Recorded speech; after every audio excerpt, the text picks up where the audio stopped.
బీజేపీని బాగా అభిమానిస్తున్నారు. నాకు ఒక స్టేబుల్ గవర్నమెంట్ కావాలి. మోడీ గారు కాకపోతే నాకు యోగి గారే, వేరే ఆప్షన్ చెప్పను నేను. మోదీ వచ్చిన తర్వాత అంబానీ అదానీలు తప్ప. అంబానీలు ఎప్పటి నుంచో ఉన్నారు, అదానీ ఎప్పటి నుంచో ఉన్నాడు. బీజేపీ కాంగ్రెస్ ఇట్లా మాట్లాడుకుంటే ఇలాంటివన్నీ పంచాయతీలు మాట్లాడుకోవాలి. Google university, YouTube university, WhatsApp యూనివర్సిటీల మీద బతుకుతున్నాయి. జెన్జీస్ని రైట్ వేలో ఇన్ఫ్లుయెన్స్ చేస్తే ఒక కొత్త ప్రపంచాన్ని సృష్టించవచ్చు. బీజేపీని బాగా అభిమానిస్తున్నారు. బీజేపీ ఉండాలని కోరుకుంటున్నారు సెంటర్లో. 3 సార్లు మోడీ గారు అయిపోయారు. నెక్స్ట్ ఇంకెవరు మోడీ గారే ఉంటారా? మోడీ గారు కాకపోతే నాకు యోగి గారే, వేరే ఆప్షన్ చెప్పను నేను. ఐ లవ్ యోగి గారు. Okay. See it's not BJP, it's not Modi or Yogi. నాకు ఒక స్టేబుల్ గవర్నమెంట్ కావాలి. అన్సర్టనిటీ ఉండకూడదు. స్టేబుల్గా ఉన్నాం. ప్రపంచంలో ఈరోజు ఎదుగుతున్నాం. గత 15 సంవత్సరాల్లో 14 సంవత్సరాలు 12 సంవత్సరాలు ఈ గవర్నమెంట్, మోడీ గారి గవర్నమెంట్ ఏదైతే వచ్చిందో మన స్టాండర్డ్స్ ఎంత పెరిగాయి, ఇండియా ఎంత గ్రోత్ వచ్చింది, ఏం జీడిపి వచ్చింది, ఏంటి పర్ క్యాపిటా, ఓకే, ఇవన్నీ డెవలప్మెంట్స్ ఏంటి. ఒకప్పుడు ఎప్పుడో కంపెనీ వచ్చి ఇండియాలో ఇన్వెస్ట్ చేయాలి, ఆ కంపెనీ ఇండియాలోకి వచ్చిందంట, పెట్టిందంట. ఈరోజు మన కంపెనీలు అంబానీ కానీ అదానీలు కానీ వీళ్ళు వెళ్ళి అమెరికాలో రష్యాలో ప్రాజెక్టులు చేస్తున్నారంటే ఏం చెప్పాలి? ఎక్కడికి ఎదిగితే వచ్చింది ఇదంతా? ఎక్కడి నుంచి వచ్చింది? పెరిగితేనేగా, మన క్యాపబిలిటీస్ పెరిగితేనేగా. ఇంకొక విమర్శ కూడా ఉంది. ఏంటి? మోదీ వచ్చిన తర్వాత అంబానీ అదానీలు తప్ప అంతకుముందు ఎవరు ఎదిగిరు? వాళ్ళకి ప్రాబ్లం ఏమవుతుందంటే, ఇప్పుడు వీళ్ళు మనం మాట్లాడుకుంటున్న టాపిక్లో ఇప్పుడు బీజేపీ కాంగ్రెస్ ఇట్లా మాట్లాడుకుంటే ఇలాంటివన్నీ పంచాయతీలు మాట్లాడుకోవాలి, మనకు సంబంధం లేదు.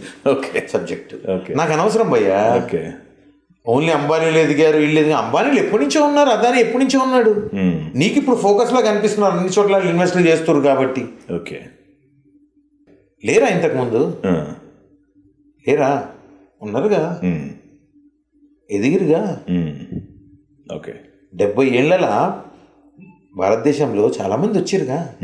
మరి అవన్నీ లెక్క ఎందుకు పెట్టరు? ఈ 10 ఏళ్ళలో ఈడు ఎదిగిండు, ఈ 10 ఏళ్ళలో ఈడు పారిపోయిండు అంటే, ఆ పారిపోయినోడు ఎట్లా పారిపోయిండు? ఎవడో పారిపోయిండు అని చెప్తున్నారు. ఆడు ఎప్పుడు పారిపోయిండు? వీళ్ళు వచ్చినాక పారిపోయిండు. అదే మాల్యా గారు. ఎవరైనా కానీ పేర్లు ఎందుకు మనకి? మనం వచ్చినాకే పారిపోయింది. మీరు మనం బీజేపీ వచ్చినాక పారిపోయారు. ఎవడైనా వాళ్ళు వచ్చి అంతలోనే స్కామ్ చేసి పారిపోయారు. ఆడు ఒక 10 ఏళ్ళు స్కామ్ చేసి ఉంటాను ఇక పారిపోయింటాడు. ఓకే, ఇవన్నీ వేస్ట్ మాటలు. నేనేమంటా, నేను ఎంత అప్పుల్లో కూరుకుపోతున్నా, నేను ఎట్లనూ కూరుకుపోతారా భయ్ నేనేం చేయకపోయినా. ఓకే, రాష్ట్రం ఎట్లను, దేశం ఎట్లను అప్పులు తెస్తుంది. అవి నువ్వు పని చేసినా చేయకున్నది తెస్తుంది, నువ్వు నమ్మినా నమ్మకున్నది తెస్తుంది.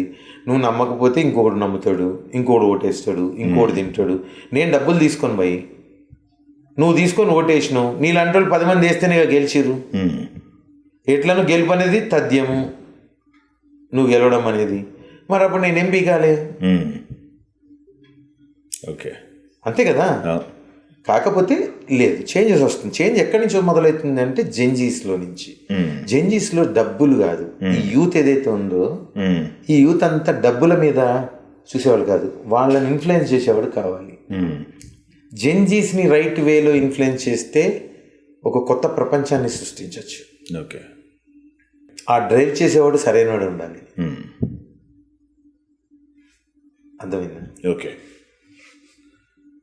ఆ పాత్ ఫైండర్ సరిగా ఉండాలి. ఓకే, అప్పుడు మార్పు వచ్చింది. ఓకే, డెఫినెట్గా వస్తుంది changes. See that's what I'm saying. Today జనరేషన్లో జెన్జీస్ యూత్ అనేది ప్రాథమిక ఓటు హక్కు సాధించిన వాళ్ళు ఇన్ని కోట్ల మంది ఉన్నారు. లాస్ట్ టర్మ్ హక్కు వచ్చిన వాళ్ళు, ఓటు హక్కు వచ్చిన వాళ్ళు ఇంకొన్ని లక్షల మంది ఉన్నారు, కోట్ల మంది. వీళ్ళ సైజ్ పెరిగింది ఇప్పుడు, వీళ్ళ నుంచి చేంజ్ స్టార్ట్ అవుతుంది. ఓకే, మన నైబరింగ్ కంట్రీస్లో దూరం వద్దు, మన నైబరింగ్ కంట్రీస్లో ఎన్నో అడ్వాన్స్మెంట్లు మనం ముందున్నాం. చైనా ఉంది, అదే మన నైబరింగ్ సౌత్ ఏషియాలోనే. చైనా మనకన్నా అడ్వాన్స్ టెక్నాలజీలో ఉంది. అవును. బికాస్ అక్కడ వాళ్ళు కష్టపడే తత్వం ఎక్కువ ఉంది. ప్రతి ఇంట్లో ఒక ఇండస్ట్రీ ఉంటుంది. మనకు ఆ కల్చర్ ఇప్పుడు స్టార్ట్ అవుతుంది. ఆ కల్చర్ ఇప్పుడు మనలో వస్తుంది.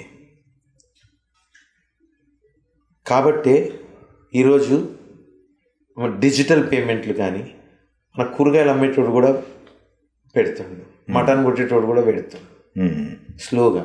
ఇదే నువ్వు మన నైబరింగ్ కంట్రీస్లో ఇంకా వేరే కంట్రీస్కి పోతే లేదు, వాళ్ళకి ఇప్పటికీ క్యాషే. ఓకే, చేంజెస్ మొదలైన చేంజెస్ వస్తాయి.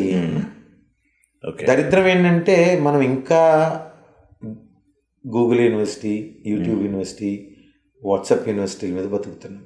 There are so many universities. Osmania యూనివర్సిటీలోకి వెళ్తే ఏం తెలుస్తుంది, ఆంధ్ర యూనివర్సిటీకి వెళ్తే ఏం తెలుస్తుంది, నెహ్రూ యూనివర్సిటీకి వెళ్తే ఏం తెలుస్తుంది అనేది తెలుసుకోవాలి. తెలుగు వన్